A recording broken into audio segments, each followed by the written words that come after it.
As individuals and as people who work for companies, we're learning all the time.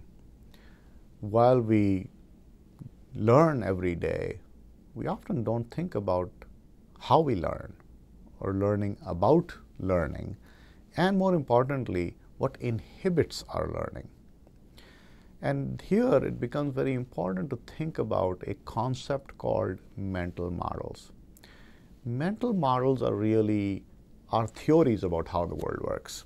It's really our internal representations of the external world. It's about how we believe we can succeed and how we can win. Now, not only do we have mental models about people, about countries, about ethnicities, and about race, these are what we call stereotypes, but also companies have mental models. And the company's mental models are their core assumptions that are widely shared and deeply held about what constitutes success, how we win, what's our playbook, what's the right way to compete, what's the right way to create new products, what are the right kind of capabilities we need to build, and so on. So it's really, mental models are the dominant logic or sort of the core principles of winning that are inherent and are implicit in any company. Now, these mental models, by the way, are reinforced through success. The more successful you are, the more you believe that the theories that you have about the world are actually right. They are also reinforced by tenure, which is the longer people have stayed with the company, the more they start to become sort of infused with the belief of the playbook or the culture of the company. So if you think about this, it is the successful companies that have been around a long time, that have very bright people, and have a strong track record of success that actually are most susceptible to having mental models that may be dysfunctional. Why? Because the things that have made you successful in the past may not keep you successful in the future.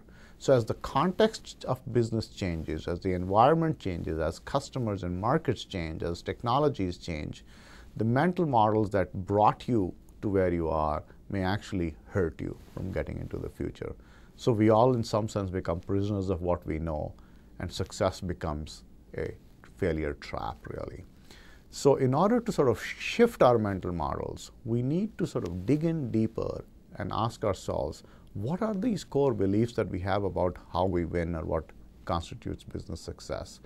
And these are something that a concept that we call orthodoxies. Orthodoxies are sort of the beliefs that accumulate into a mental model. So a mental model consists of a number of these orthodoxies or beliefs. So an orthodoxy is any assumption that is widely and deeply held in a company. And so for instance, in Detroit some years ago, there was a belief that market share at any cost.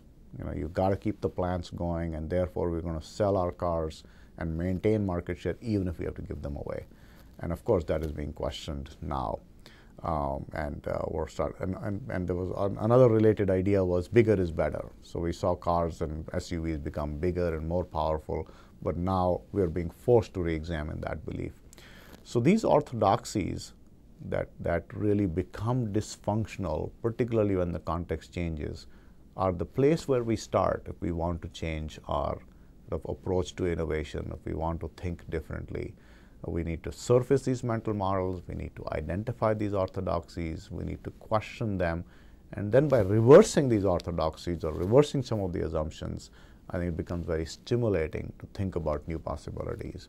And particularly in a difficult economic environment that we find ourselves in today, many industries, the core assumptions that they were built on, whether it's real estate, whether it's automobiles, whether it's the legal profession, or whether it's healthcare, many of the assumptions or many of the belief systems are being questioned fundamentally. So I think this is a great time for us to step back, examine our mental models and our orthodoxies, and by busting these orthodoxies, we can find new opportunities for innovation.